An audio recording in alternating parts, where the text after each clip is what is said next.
Hoje nós vamos falar um pouco de Platão. Então eu preciso tentar explicar o que está acontecendo, né? Na verdade, eu fiz uma rinha de filósofos no meu Instagram. E aí o primeiro resultado foi que Platão venceu. E aí eu tenho que cumprir o meu papel de que eu vou falar um pouco sobre o filósofo vencedor. É claro que a rinha de filósofos vai continuar, né? Então, se você tiver interesse, entra lá no Instagram, não vale nenhuma aposta de dinheiro, não tem nada disso, você só precisa votar no filósofo que você gosta e a gente vai ver quem é que ganha na porrada entre dois grandes filósofos. Nesse caso era Platão versus Nietzsche. E, para minha surpresa, os meus seguidores votaram mais em Platão do que em Nietzsche, o que realmente foi estranho para mim. Hoje eu vou falar sobre Platão e a sua teoria das formas, mas é óbvio que eu não vou esgotar esse assunto aqui. Então ele é só introdutório, ele é um início para que você, quando você encarar, por exemplo, a ideia, tipo, teoria das ideias ou coisas assim, você tem uma noção. Quando alguém falar da teoria das formas de Platão, você já tem um panorama geral disso. Vamos começar com o histórico simples, resumido e que não vai até o final da vida dele, mas somente até a parte onde nós podemos especular de onde sai essa teoria das formas. Depois, quando nós entrarmos nessa parte a respeito da teoria das formas, não vai ser fácil, não é tão acessível assim. Mas eu vou tentar tornar acessível. Vai ser uma ideia complexa, mas vamos ver se eu consigo lidar bem aqui com isso. Você me dá o feedback aí se ficou confuso ou se ficou claro. Platão, ele foi um grandioso atleta ateniense. Inclusive, o nome pelo qual nós conhecemos esse filósofo é justamente por conta do seu porte físico. A ideia de que suas costas eram largas. Platão tem a ver com essa costa larga, ou até mesmo a ideia de plano. Alguns historiadores apontam e indicam que não é a respeito de suas costas, na verdade é a respeito da sua testa.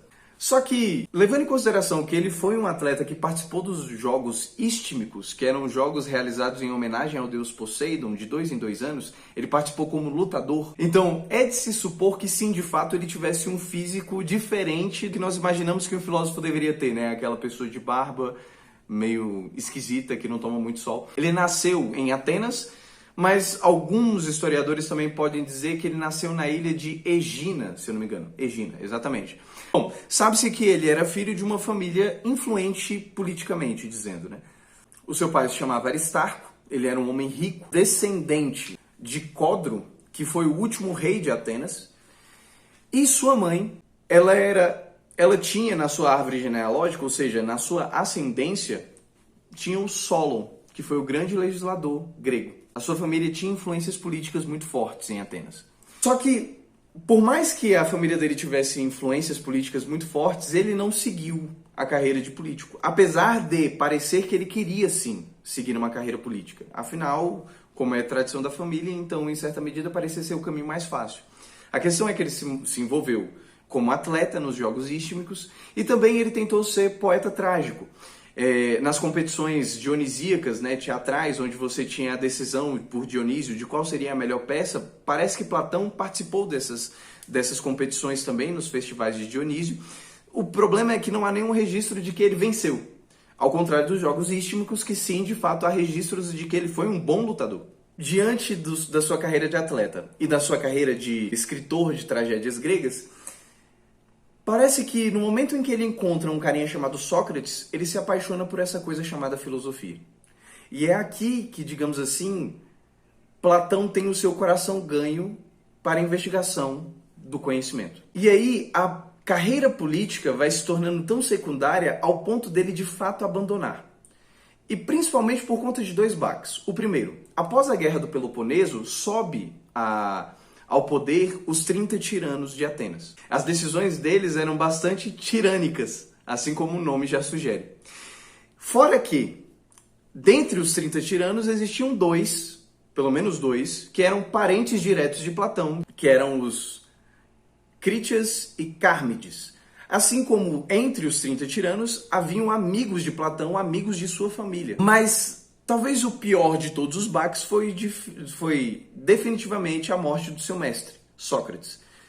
E há quem diga que historicamente é mais fácil você falar que Sócrates morreu por causas políticas do que de fato por conta da filosofia. Mas sabe-se que sim, foi durante o governo desses 30 tiranos que houve o julgamento e a condenação de Sócrates, o que fez, ou o que parece ter feito, Platão se afastar totalmente desse ramo político e viajar pelo mundo.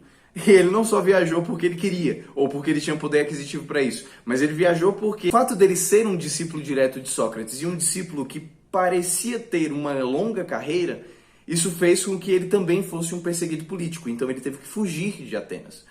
E quando ele fugiu de Atenas, por onde ele passou? Primeiro ele foi para Mégara. E ele foi estudar com Euclides, que foi um antigo discípulo de Sócrates e que era muito conhecido por conta do seu raciocínio lógico. Euclides não deve ser confundido com Euclides da geometria. Não é esse Euclides que nós estamos falando, é um Euclides posterior. Depois de passar essa temporada em Mégara, estudando com Euclides a lógica, ele vai para o norte da África, em Cirene, se eu não me engano, para estudar com Teodoro o raciocínio matemático e geométrico. Depois disso, ele vai para o Egito e não se sabe muito bem o que ele faz lá, mas sabe-se que sim, o Egito ele é uma fábrica de sabedorias do mundo antigo.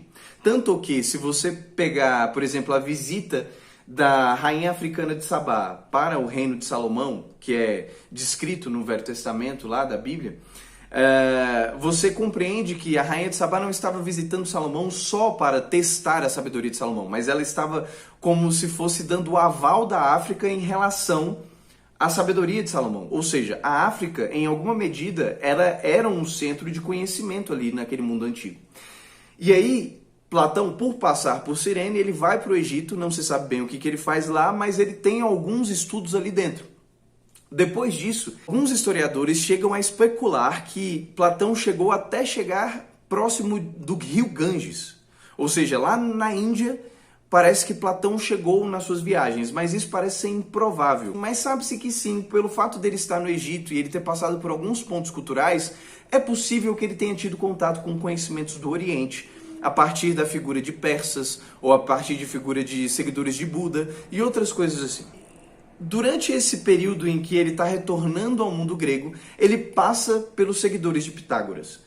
E aqui parece ser o ponto inicial da teoria das formas, porque é com os seguidores de Pitágoras que você tem uma clarificação maior dessa ideia de que os números estão por trás de toda a realidade. São os números que ordenam, harmonizam e podem ser conhecidos, eles são inteligíveis. E não exatamente a realidade. Então, os números eles passam por essa concepção de abstrair do que nós vemos para de fato conhecermos. Abstrair para conhecer de verdade. Compreende essa ideia? Parece que são os pitagóricos que plantam a semente da teoria das formas no cérebro de Platão. Quando falamos de teoria das formas, nós estamos falando do conceito central ao pensamento platônico. Isso pode ser visto porque na maioria de suas obras existe sim um registro, se não uma citação, pelo menos uma compreensão ou então até mesmo um vislumbre de que a teoria das formas está presente na escrita platônica em todas as suas obras, ou pelo menos na maioria delas. E, bom, precisa-se compreender que é necessário partir de uma visão de ser humano, uma compreensão antropológica. O que é o ser humano? Livro 5, eu fiz isso aqui porque não é que eu não sei contar, é que isso aqui é número romano, né? Algarismo romano. 5, vê. É torto pra caramba, bicho. Credo. Bom, no livro 5 da República, você tem Platão escrevendo literariamente. Nós podemos dividir a humanidade em duas categorias. É claro, não é necessariamente a humanidade que ele está falando de Atenas. Também é claro que não são apenas duas categorias. Quem lê o livro 5 da República sabe que tem muitas outras divisões. Mas eu estou tentando explicar aqui de forma simplificada. É como se ele desse duas categorias de seres humanos. Quais são essas categorias? Os filoteâmonas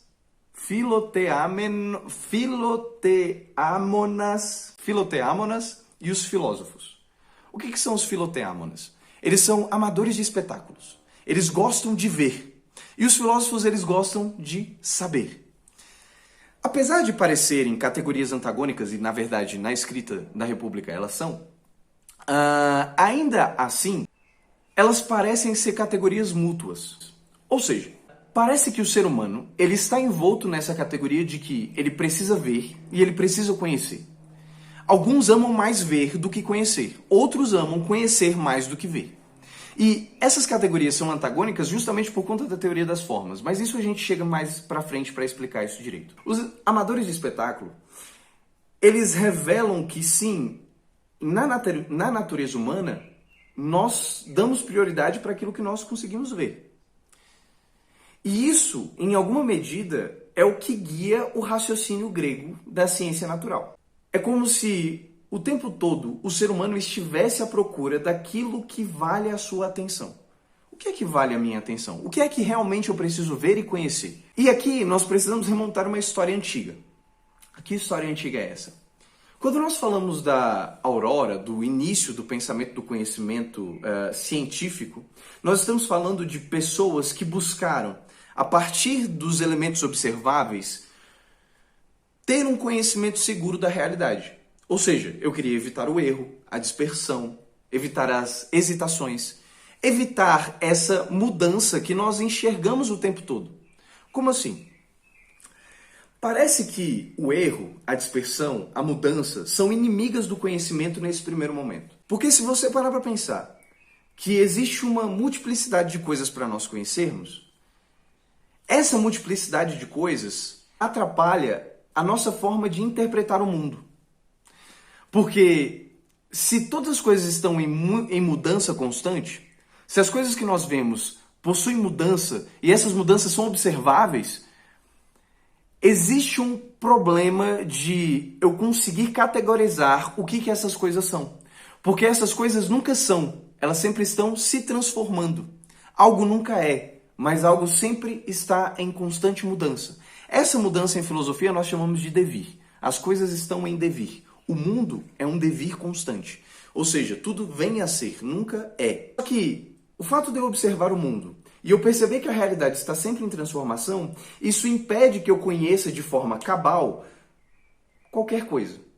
Eu não posso afirmar 100% de certeza algo, porque aquilo que é certo agora, daqui a pouco pode não ser. Então existe um problema aí. Como você evita a variabilidade? Você abstrai. Toda variabilidade, pelo menos nesse primeiro momento da ciência, ela precisa ser compreendida como uma abstração. O que se conhece na mudança, o que você pode conhecer na mudança, é o padrão que você consegue abstrair. Por exemplo, vamos tentar deixar isso mais claro.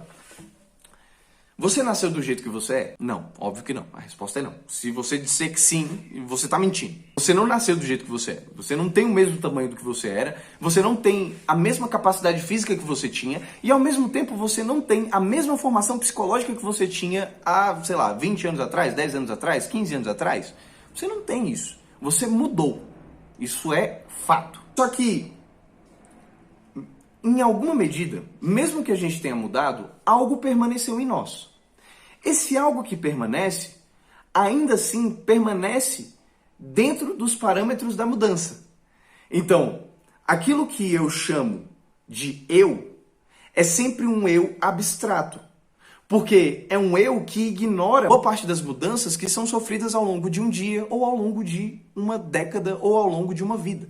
Você precisa ignorar um pouco isso para você falar: esse aqui sou eu. O Jonatas, quando tinha 10 anos de idade, é muito diferente do Jonatas de 28 anos de idade. Mas ainda assim eu posso chamar a pessoa que tinha 10 anos de idade e agora o que tem 28 anos de idade de Jonatas. Por quê? Porque em alguma medida eu estou abstraindo a identidade dessa pessoa. Eu não estou focando nas mudanças, eu estou focando em algo que permanece. Só que esse algo que permanece não está necessariamente na realidade. Está mais na ideia que eu tenho dessa pessoa. A ideia de Jonatas, por exemplo, eu, permanece mesmo antigo, mesmo quando eu era bebê, até o momento que eu estou agora. Eu era o Jonatas, e sou o Jonatas, e vou permanecer sendo o Jonatas. Isso, levando em consideração que nós estamos pensando de um modo observacional, e não de um modo que você, vou investigar o DNA da pessoa. Não, nós estamos pensando em cultura antiga, em Grécia antiga. E a gente nem tinha ideia desse negócio de DNA. O que é que permanece em mim? Permanece o seu psicológico? Não, permanece uma ideia abstrata. Compreenda isso. A abstração mais famosa da ciência natural grega, dessa ciência antiga grega, é justamente a compreensão da substância primordial. O que é a substância primordial? Ela basicamente é aquilo que sustenta toda a realidade. Tudo que existe deriva dela. Então, toda multiplicidade que nós vemos deriva dessa unidade que é a substância primordial. O fato dela existir, ou de acreditarmos nela, é o que garante que ela é única, inalterável, permanente e necessária.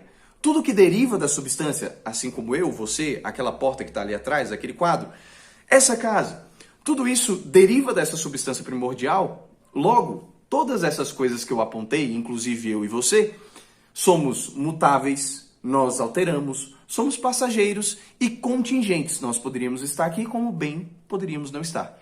Então, a substância primordial é aquele ponto necessário de abstração da realidade para você pensar, tudo existe por causa dessa coisa. E, de início, quando você fala dessa substância primordial, você não fala necessariamente de um demiurgo. O que é isso? De um deus que é artesão, que é artífice. Desculpa, artesão é meio...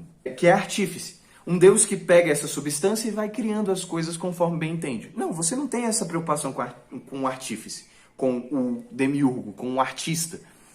Mas, com o passar dos anos, e principalmente com a vinda dos primeiros filósofos, os filósofos pré-socráticos, ou pelo menos ditos tradicionalmente como pré-socráticos, você começa a compreender que só a substância, só você compreender a causa material, sendo anacrônico aqui, pegando um conceito aristotélico, só você compreender a causa material não é suficiente.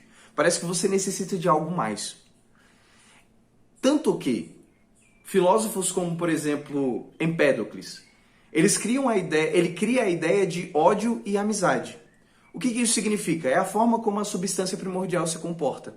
A substância, ela tende a se separar conforme o ódio aumenta e ela tende a se aproximar conforme a amizade aumenta, ou seja, afinidade e desafeto. Da mesma forma, por exemplo, Anaxágoras, ele cria um espírito que ordena as coisas, ou seja, um espírito que lida com essa substância primordial. Fica parecendo que só compreender a causa material não é o suficiente.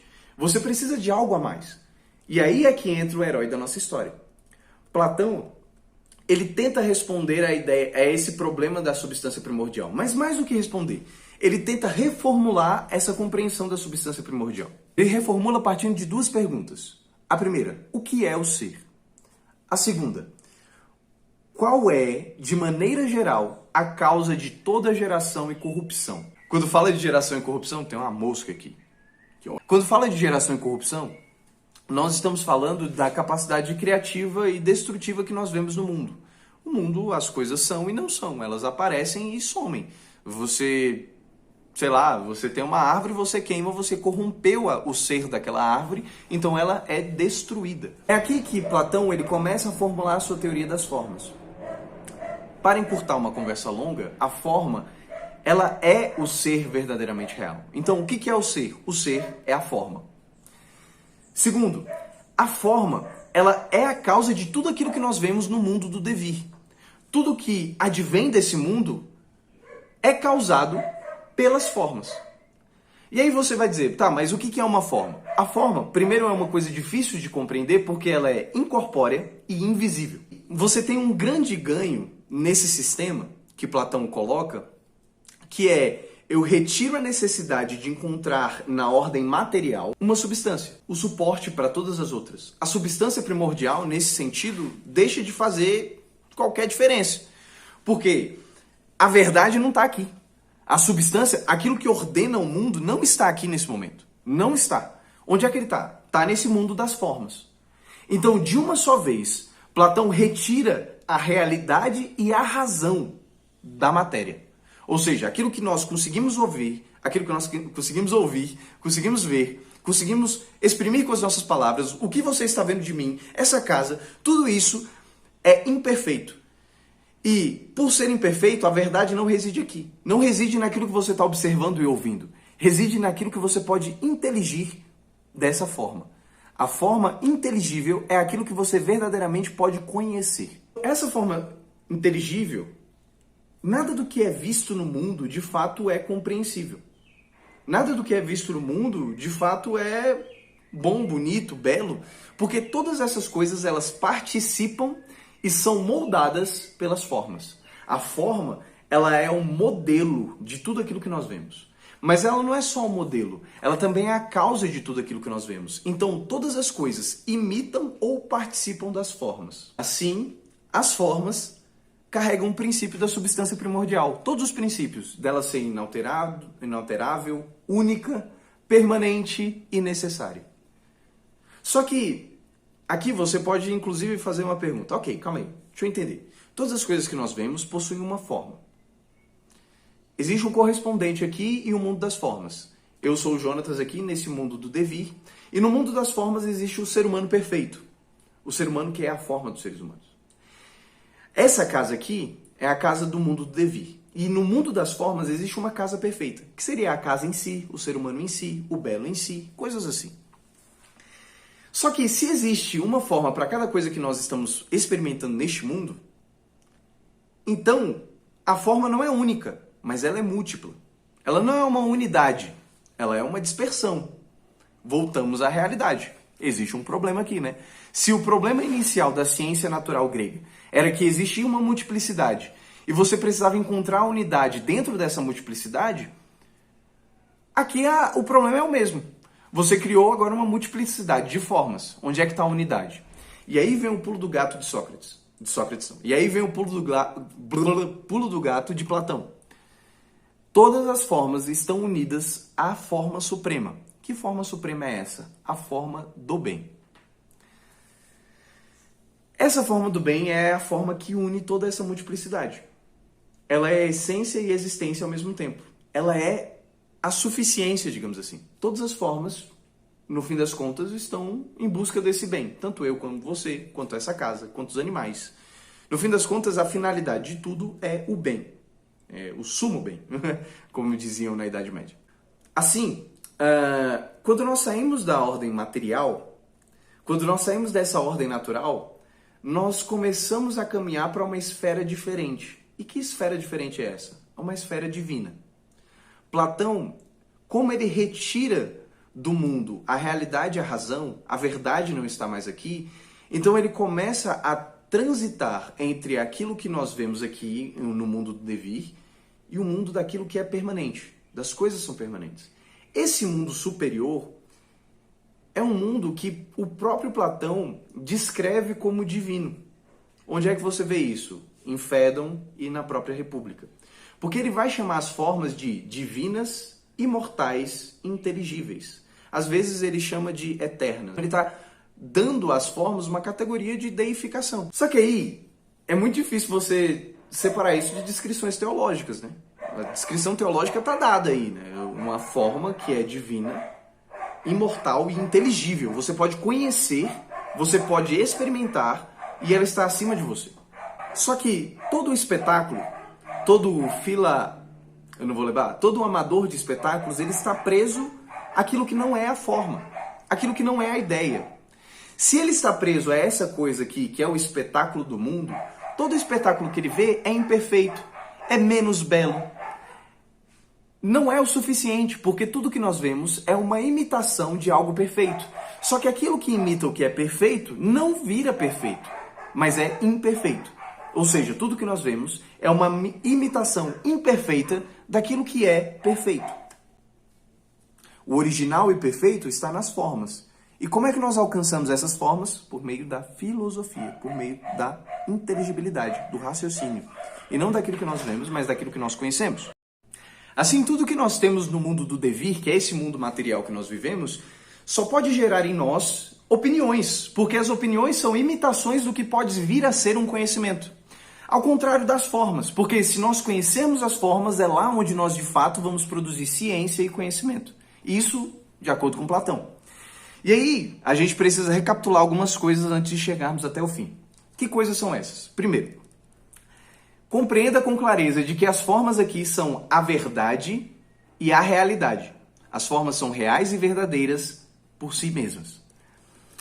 Elas são o modelo que cria a sua semelhança toda a imagem que nós vemos, e essas imagens são conservadas e dirigidas por elas próprias, bem como elas mesmas têm o poder de destruir todas essas imagens. Então, aqui a gente pode recapitular as duas perguntas que nos orientaram a compreender o que levou Platão a criar essa teoria. 1. O que é o ser? 2. Qual é a causa do mundo do devir? Tudo que nós vemos, toda a corrupção e geração, é causada pelo quê? Quando nós colocamos a resposta residindo nas formas, é porque aqui existe um parâmetro teológico. E Teológico no sentido de estudo divino, não exatamente estudo de Deus ou Deus cristão ou qualquer outro tipo de Deus. Porque aí, o que é que você tem aqui? Que a forma, ela é e faz ser. Ela não somente é o ser, como ela cria o ser. Da mesma forma... Ih, a véia entrou. Cachorros. Ela não só é o ser, como ela cria seres. Assim como ela cria o ser também. Assim como ela não é a verdade apenas, a verdade que causa todas as coisas que nós vemos. Ela também produz a verdade. Ela torna as coisas verdadeiras. Assim como ela tira as coisas do mundo.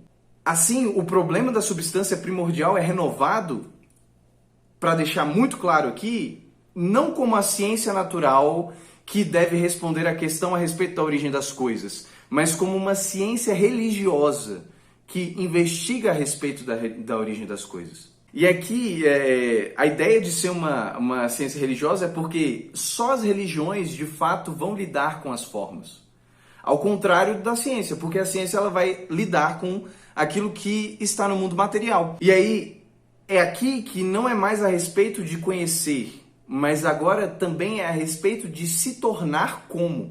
Aqui significa dizer que as formas, por elas serem o modelo da realidade, conforme nós a encontramos de forma intelectual, como é que Platão quer que nós subamos essa escada do conhecimento, né? Nós não simplesmente devemos conhecer as formas, nós devemos imitar ativamente essas formas, porque todas elas agem em conformidade com o bem, com a forma suprema, que é a existência e a essência ao mesmo tempo. Tentando resumir, quando nós falamos assim, os amadores de espetáculo, eles se satisfazem em assistir, em ver. Os físicos no sentido de os filósofos naturais, né? Os físicos, eles se satisfazem em conhecer a matéria. O filósofo, ele busca agir em conformidade. E aqui a gente tem que entender que é uma maneira de finalizar, ou pelo menos uma maneira de esclarecer por completo a visão e a ciência. Porque tanto a visão quanto a ciência estão presas a coisas que imitam o que de fato é real. Mas somente aqueles que compreendem é que vão atrás do que é real. E nessa realidade eles buscam imitar o bem. O saber é envolvido pela exigência do ser. O conhecimento sobrepõe a nossa vontade. Nós não temos mais a liberdade de fazer ou não alguma coisa em relação à nossa ignorância e ao nosso conhecimento. Nós precisamos agir de acordo com o bem. Nós não mais olhamos para essas coisas, não mais olhamos para o mundo e agimos conforme a ignorância. Porque se nós alcançarmos esse mundo das formas, nós precisamos obedecer cabalmente a forma do bem. Eu nem sei se cabalmente cabe aqui. Enfim, esse é o vídeo. Vou tentar editar e postar ainda. Mas é isso. Se você acha que esse canal tem algum valor, tem a chave Pix dele. E era sobre o que mesmo o vídeo?